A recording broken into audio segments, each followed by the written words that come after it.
Using different phone systems and devices to manage your practice is a headache. Open Phone makes it simple with a single app that brings your business calls, texts, and contacts into a single place across all your devices. Activate your 7-day free trial and get 20% off your first 6 months when you sign up at openphone.com/Joe. Again, that's openphone.com/Joe.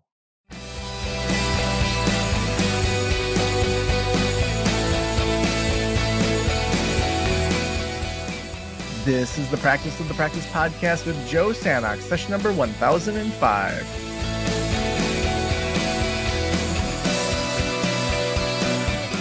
I'm Joe Sanok, your host, and welcome to the Practice of the Practice podcast. Now, throughout May, we did our Psychedelic Assisted Therapy Series where we were doing tons of interviews and really dug in week by week throughout. And there's a couple that we had to squeeze in after that series concluded. And one of those is today. And I'm so glad that we have Keith Kurlander with us today. Keith's actually someone that came and talked in episode 139. So the very early days when not that I know what I'm doing now, but definitely didn't know what I was doing back then when it came to podcasting.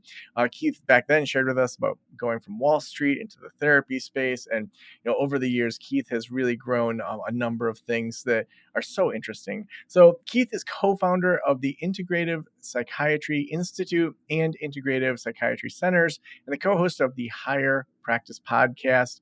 IPI is a global leader in comprehensive psychedelic assisted therapy training and other innovative continuing ed courses. He brings a professional and personal passion towards innovating the field of mental health care. Keith, welcome back to the Practice of the Practice podcast. Thanks so much. It's good to be here with you again. Yeah, I always love having people back and to just see what you've been working on. And, what a great capstone to this series to be talking about training. Because I think a lot of people that have been listening, they may have just started by saying, yeah, I'm intrigued by that. I've seen it in the news. My clients have been asking me questions. And many people have been reaching out saying, you know what, I'm interested in getting more training. I'm interested in learning more. And so excited to have you here talking about that. Before we dig into training and what people should be looking at, tell us a little bit about how you got into psychedelic assisted therapy. Well, that's a good question that I could talk about the whole time, so I'm going to make it as brief as I can. I'm a therapist. I practiced for 20 years. I'm not practicing anymore. And along that 20-year career, I had a lot of mental health issues.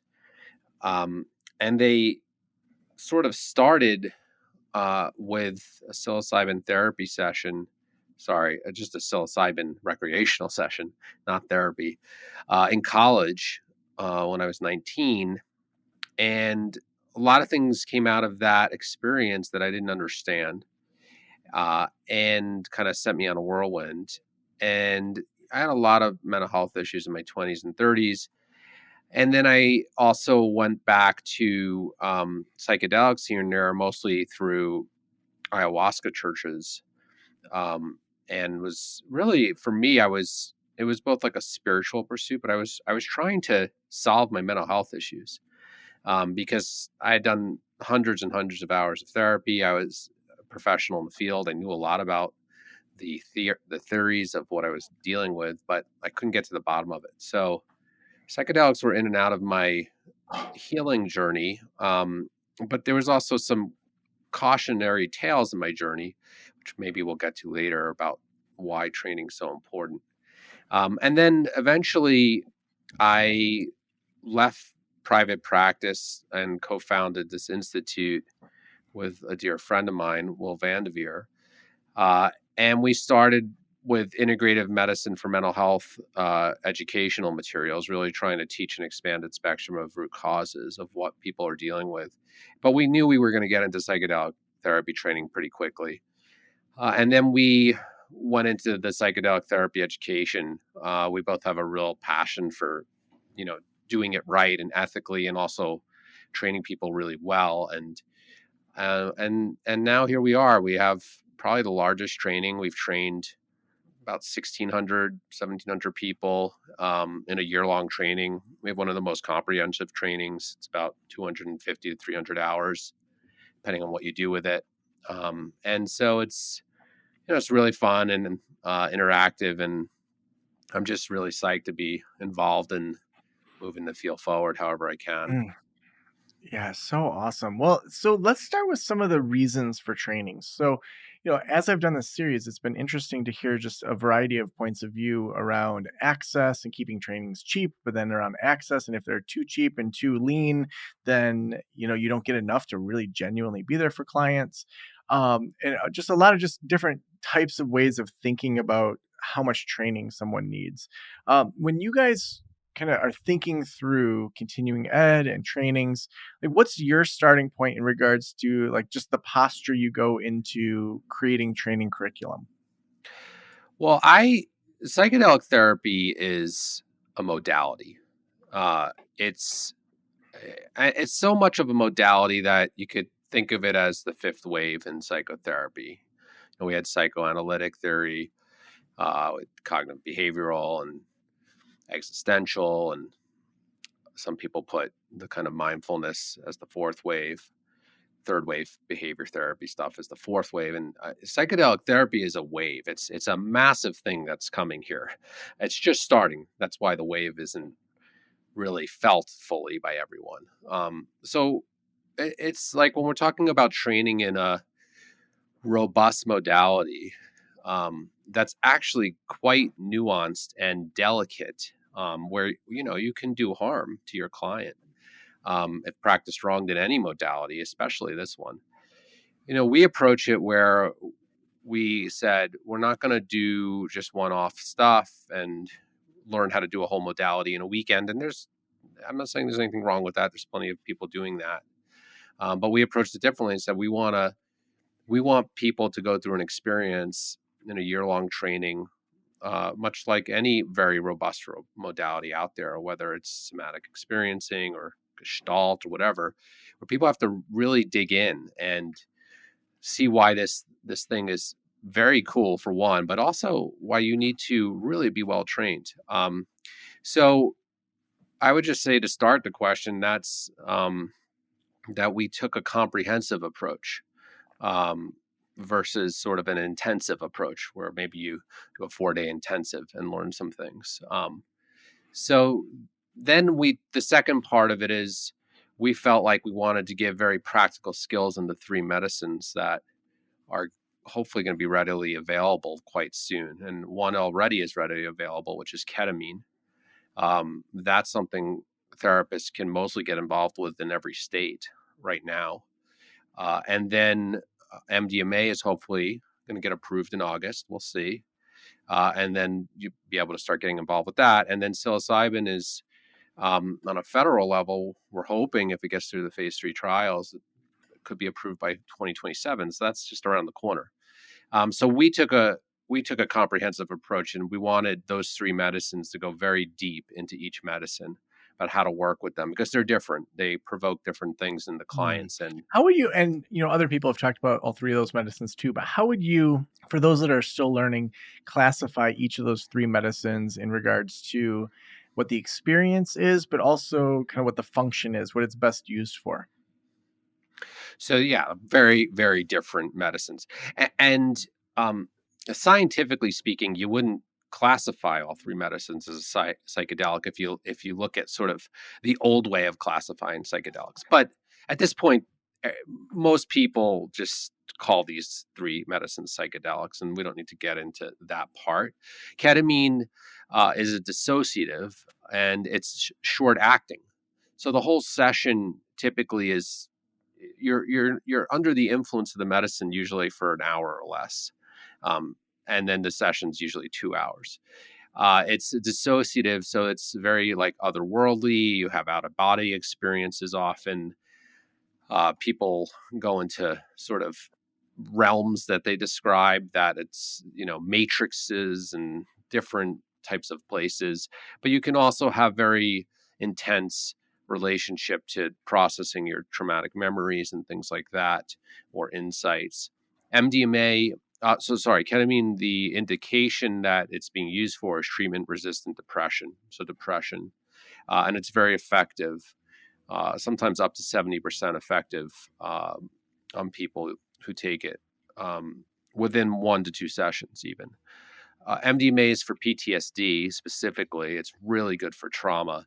That's a very different experience. It's usually about 6 hours, 4 to 6 hours, and it's considered to be the softest psychedelic.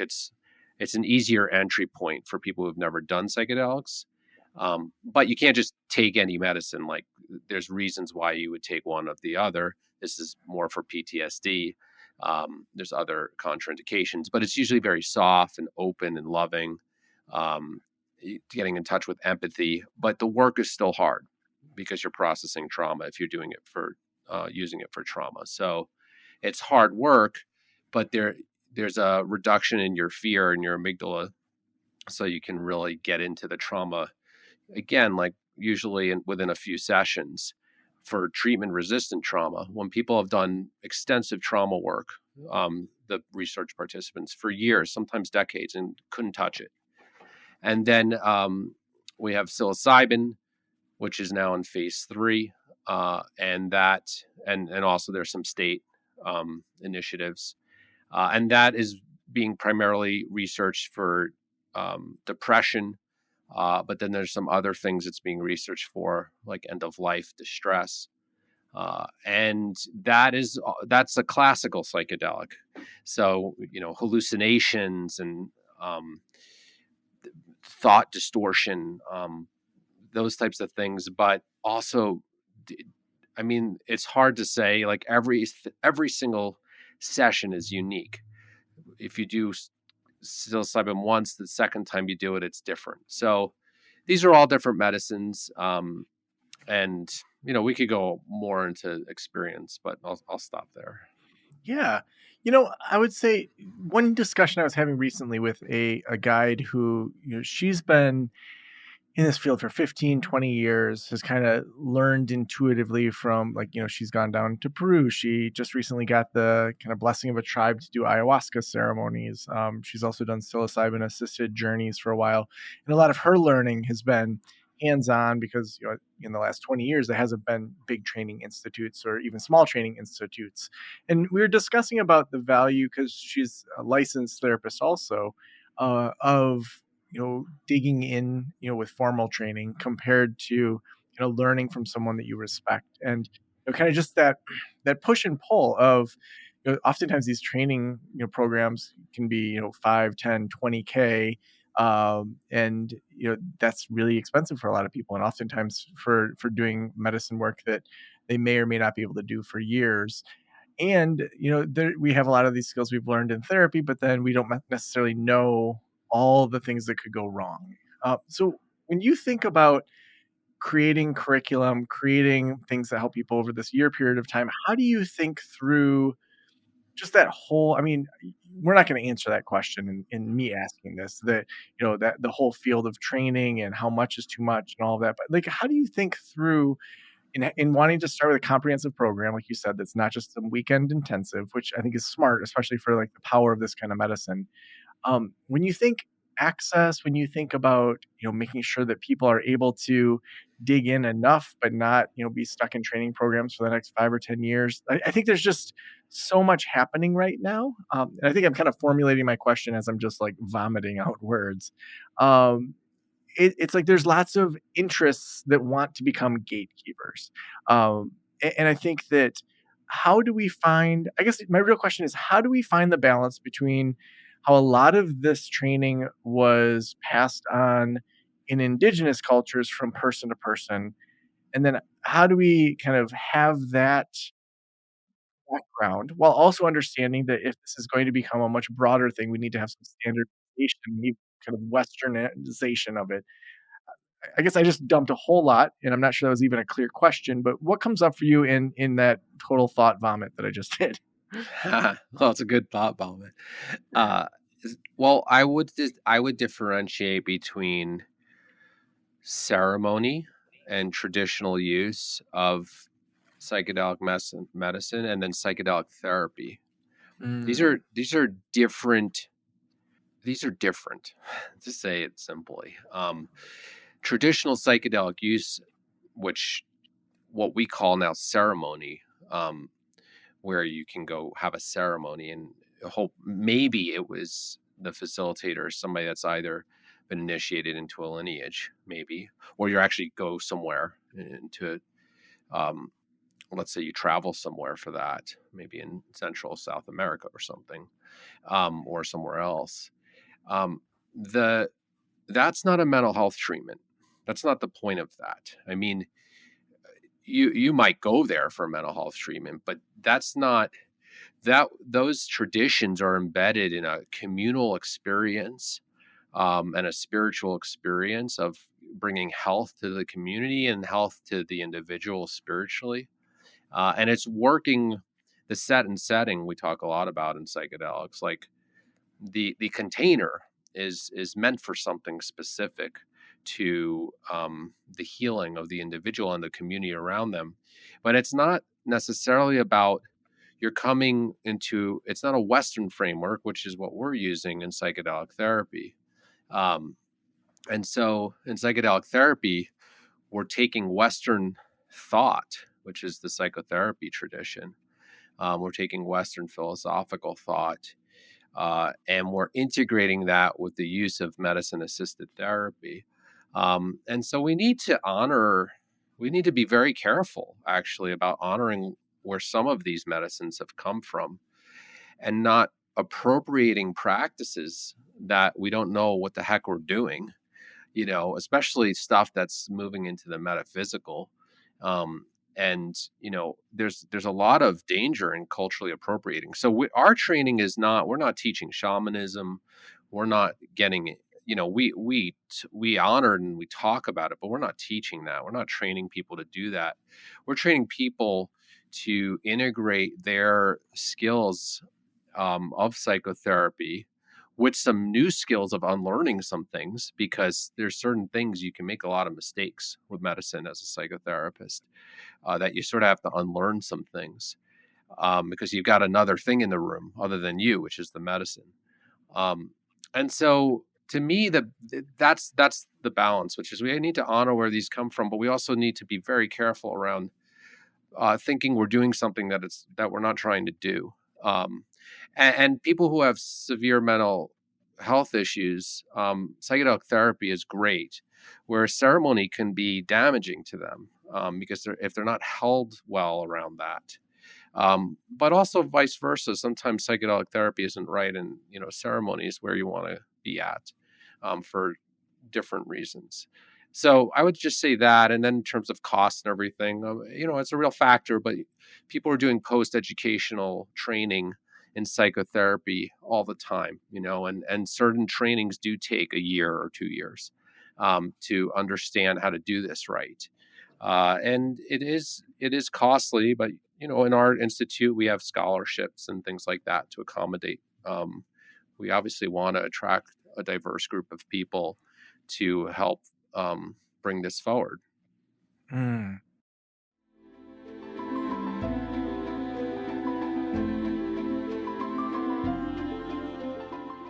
Imagine the impact you could have with your clients when you are able to practice the most cutting edge modality available today. Psychedelic therapy is the future of mental health care, and the Integrative Psychiatry Institute will empower you with the tools and knowledge you need to master this exciting modality.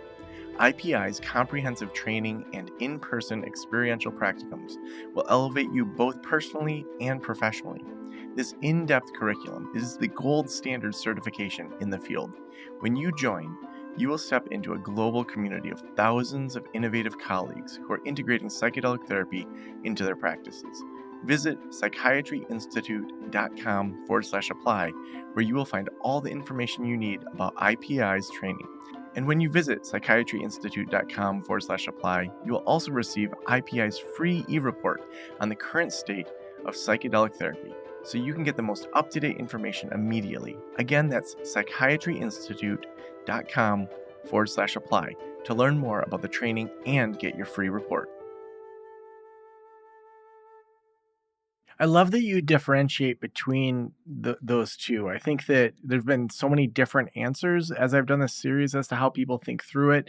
And I really like that idea of one is kind of ceremony and one is therapeutic, and they can overlap. Each one, may have more spiritual leanings in the therapy or may have more therapeutic in the spiritual. But I like that parsing out. I'd love to dig into when you look at your trainings and kind of what that looks like for the average participant. Walk us through where do they begin, and then maybe there's kind of additional layers that go beyond the intro. So yeah, let's start with just what's that look like? Yeah. Well, it's definitely not your traditional psychotherapy training because you've got psychedelics involved. So there's a bit of sort of the magic of getting to train with these medicines. But we do a year-long training. We start with prerequisite material that we give people before they come into the actual start of a program. We kick it off with a live online weekend where we go through a number of things. And then we're in a process for a year where we do a series of different things. We have online seminar. Most of this training's online seminar where they're actually sort of being taught, but it's more experiential where they go into breakout rooms and they're role playing and things like that because we don't have medicine there. There's home groups where they're actually discussing and chewing on the material. It's a discussion group. We have weekly lectures from people all over the world who are teaching about these things. And then we also have two live intensives. One is with psilocybin in Oregon. So they go out in groups of 20 to 25 people out to Oregon for a practicum. And students are what they're actually allowed to then engage another company of ours to actually have an experience on psilocybin through Oregon Psilocybin Services. But what the practicum is meant for is to come and observe, um, to observe what it's like to see a group facilitation session. And then we also have a ketamine assisted practicum where they come out and they get to practice with ketamine, and then many students qualify.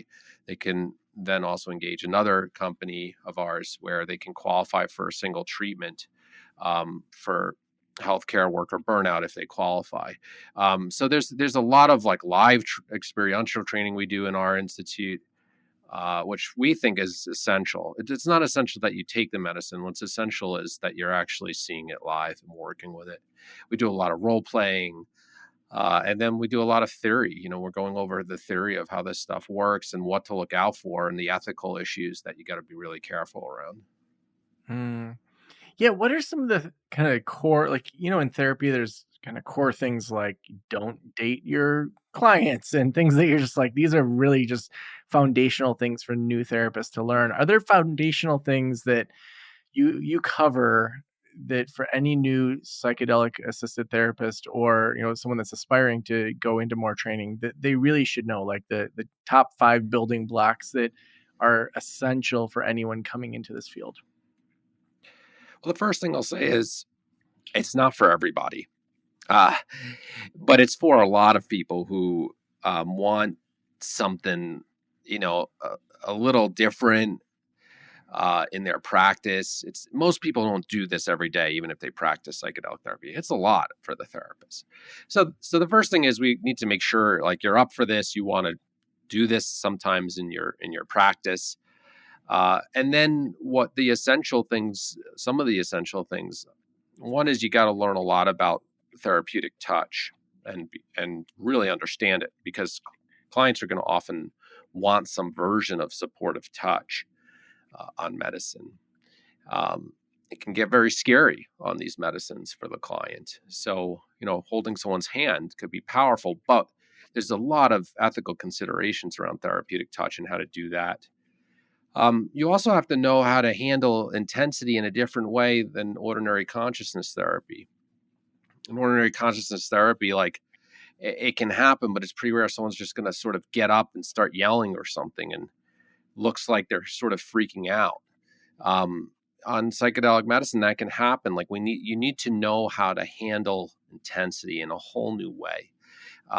But there's also the that's like sort of the scarier stuff. There's also the powerful, beautiful stuff of like how to handle catharsis and emotional catharsis in a way you've maybe never seen before if you haven't seen somebody doing psychedelic therapy, and knowing how to help contain that, but also not get in the way of it and get scared by it, because you can get scared by it if you're not used to it. So there's a lot of nuances here. It's also about how to help people integrate insights, not put things in their head through suggestion that's going to actually send them in the wrong direction. Um, there's things we do in ordinary therapy where there is suggestion that happens, around insights and looking at things differently. But we have to be very mindful about the type of suggestions we're making while somebody's either on medicine or during integration, so that we're not, you know, putting something in their head that's not healthy for them. And then, of course, there's a whole new layer of countertransference and transference to be aware of in psychedelic therapy, and on and on I could go. So it's a super rich thing to practice, and also very delicate, and you do need to know some things so that you're not making some basic mistakes that you just wouldn't make, if you had some good training. Hmm. Now, you said that for part of the program, it's a year long. What does that year look like? Yeah, so basically, like I was saying, we start twice a year. Our cohorts are generally about 300 to 400 people. And like I was saying, you start off with this live intensive weekend. It basically looks like each week it's about I would say a 3 to 4 hour, 2 to 4 hour commitment depending on the week. So it's like a very part time, school. It's like if you were in school, like a master's level class that you had the whole year, like one class. Hmm. Awesome. So they're committed to a certain number of hours per week. What kind of work? Obviously we have to wait for the FDA to approve a lot of this, and I know a lot of people are leading journeys or doing things outside of the U.S. Um, in the next couple of years, how do you, being involved in this work, see being certified or getting certificates or being approved? How do you see this kind of manifesting in regards to what people are doing in private practice? How much do you see them doing it in like ketamine type clinics, or people on their own? And not that you know the future, but you definitely have a pulse on what's probably happening over the next 3 or 4 years. And you mentioned kind of a lot of these things being having changing regulations in regards to the FDA. What's the opportunity, and what do you think people will most likely be seeing change in the next few years? Well, ketamine's available right now. Uh, a therapist in our program can go start working with ketamine pretty much overnight if they want to. There's different ways that it happens, and it depends on the therapist's comfort level. There's there anywhere from getting involved with a ketamine clinic or getting connected to a local medical provider to getting connected with an online telemedicine service that you refer your clients to, and then they get sent sublingual ketamine, um, to their home usually, or if they have to go pick it up, and then they bring it to the therapist office, and the client self administers, and that's probably the main way now therapists are involved with ketamine. Um, Ketamine is generally very safe, especially sublingually, uh, for that purpose. And then MDMA, we're hoping for an approval in August, which means it would be to market by the fall if that happens. And we don't know what it will look like in terms of accessibility for therapists yet. It could be there's licensed centers that, they have to get connected to. It could be something, looser than that. We don't know yet. And then there's state initiatives. If you're in Colorado, you're going to be able to do psilocybin therapy by mid 2025. That'll be through getting connected to centers. Oregon is a different situation. You can do that now. Um, and then psilocybin coming, hopefully passing through a full FDA trial by 2027 is our hope. So there's actually a lot of ways to be involved already. If you want to start doing psychedelic therapy, it's, you can get started now legally, which is amazing. Wasn't the case that long ago. Mm, wow. Well, Keith, the last question I always ask is, if every private practitioner in the world were listening right now, what would you want them to know? The world needs you, and people need your help, and just keep stretching yourself in your own healing so that you can keep seeing the opportunity for your clients. Mm. So awesome. If people want to kind of get training from your institute, if they want to learn more about it, where should we send them? Yeah, for training information, you can go to psychiatryinstitute.com/apply. That will be a page that has tons of information about our training. Everything you really need to know about our training and how to apply is on there as well. So that's psychiatryinstitute.com/apply. You're also welcome to check out the Hired Practice podcast. We've been on a sabbatical for a little while, but there's some great episodes in there about therapy and different modalities and how this stuff all works. So awesome. Well, thank you so much for being on the Practice of the Practice podcast. Yeah, thanks so much for having me.